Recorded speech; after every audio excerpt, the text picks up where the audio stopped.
Había algo en esa casa que nunca terminaba de encajar. Desde el día en que Marta y su esposo compraron aquella propiedad en las afueras del pueblo, las cosas no habían sido del todo normales. La casa, aunque antigua, parecía estar en perfecto estado, como si el tiempo no hubiera pasado por ella. Era de esas construcciones de techos altos, ventanas enormes y suelos de madera que crujen bajo cada paso. Pero lo que realmente los atrajo a Marta y a su esposo fue el enorme jardín en la parte trasera. Era el lugar perfecto para escapar del bullicio de la ciudad. Al principio todo parecía ir bien. Se instalaron, pintaron las paredes, arreglaron los muebles antiguos que habían quedado de los dueños anteriores y empezaron a hacer su vida. Pero una noche, solo unas semanas después de haberse mudado, Marta escuchó algo. Era un ruido débil, un crujido constante que venía del suelo. Pensó que quizás era solo el desgaste natural de una casa tan vieja. Una semana más tarde, Marta estaba sola en casa. Su esposo había salido de viaje por trabajo y ella aprovechó para hacer una limpieza profunda. Mientras barría el suelo de la sala, escuchó ese crujido de nuevo, esta vez más fuerte, más cercano. Se detuvo, con el corazón latiéndole rápidamente, y trató de ubicar el origen del sonido. Parecía venir desde abajo, justo debajo de donde estaba parada. Curiosa, decidió investigar. Sabía que la casa tenía un pequeño sótano al que nunca habían prestado mucha atención.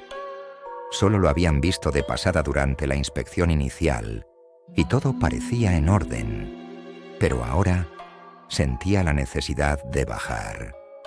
Abrió la pequeña puerta que daba al sótano y descendió por las escaleras de madera que crujían con cada paso. Al llegar al fondo, encendió la luz, y ahí estaba, el sótano polvoriento y vacío, excepto por una pequeña trampa en el suelo. Marta no recordaba haber visto esa trampa antes. Parecía extrañamente fuera de lugar, como si no perteneciera al diseño original de la casa. Se agachó, curiosa, y trató de abrirla, pero estaba sellada con clavos oxidados. Una mezcla de miedo y curiosidad la invadió. Sin pensarlo mucho, fue a buscar una palanca y, tras unos minutos de esfuerzo, logró abrirla. Debajo de la trampa, un agujero oscuro se extendía hacia abajo, mucho más profundo de lo que había imaginado. Marta encendió una linterna y apuntó hacia el fondo, pero no podía ver el final. El aire que salía de ahí era frío, húmedo y cargado de un olor que no podía identificar. Contra su mejor juicio, decidió bajar. A medida que descendía por la escalera improvisada que había dentro, el aire se volvía más denso y pesado. El silencio era abrumador. Finalmente, sus pies tocaron suelo firme, pero lo que vio le heló la sangre.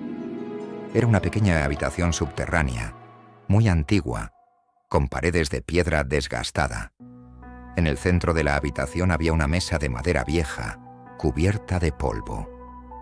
Encima de la mesa, un libro cerrado y una vela medio derretida que parecía haber estado encendida recientemente. Pero lo que realmente la perturbó fueron las marcas en el suelo. Parecían arrastradas, como si alguien o algo hubiera sido forzado a estar ahí. Con las manos temblando, abrió el libro. Las páginas estaban escritas a mano, en una letra que no reconocía. Describían rituales, nombres que no podía pronunciar y fechas que se remontaban siglos atrás. Al final del libro, encontró una página doblada con una advertencia: no desates lo que no puedes controlar. Justo en ese momento, escuchó un ruido detrás de ella. Era un crujido sordo, como el de antes, pero esta vez venía desde la entrada del agujero por donde había bajado. Marta giró lentamente y vio una figura oscura, de pie al final de la escalera.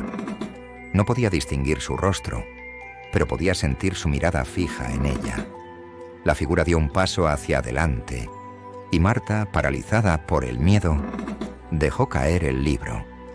El frío en la habitación se intensificó y la figura avanzó un poco más. Sin pensarlo, Marta corrió hacia la escalera, subiendo a toda velocidad. Al llegar arriba, cerró la trampa de un golpe, asegurándola con los clavos oxidados que había sacado antes. El ruido cesó y la casa volvió a sumergirse en un inquietante silencio. Desde ese día, Marta no volvió a bajar al sótano.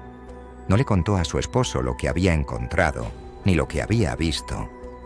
Simplemente cerró la puerta del sótano con llave y trató de olvidar lo que había pasado.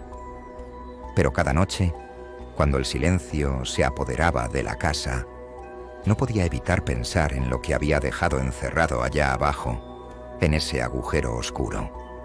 Unas semanas después, su esposo volvió de viaje y las cosas parecieron volver a la normalidad. Pero una noche, mientras dormían, ambos escucharon el crujido. Esta vez no era débil ni lejano. Venía de justo debajo de su cama.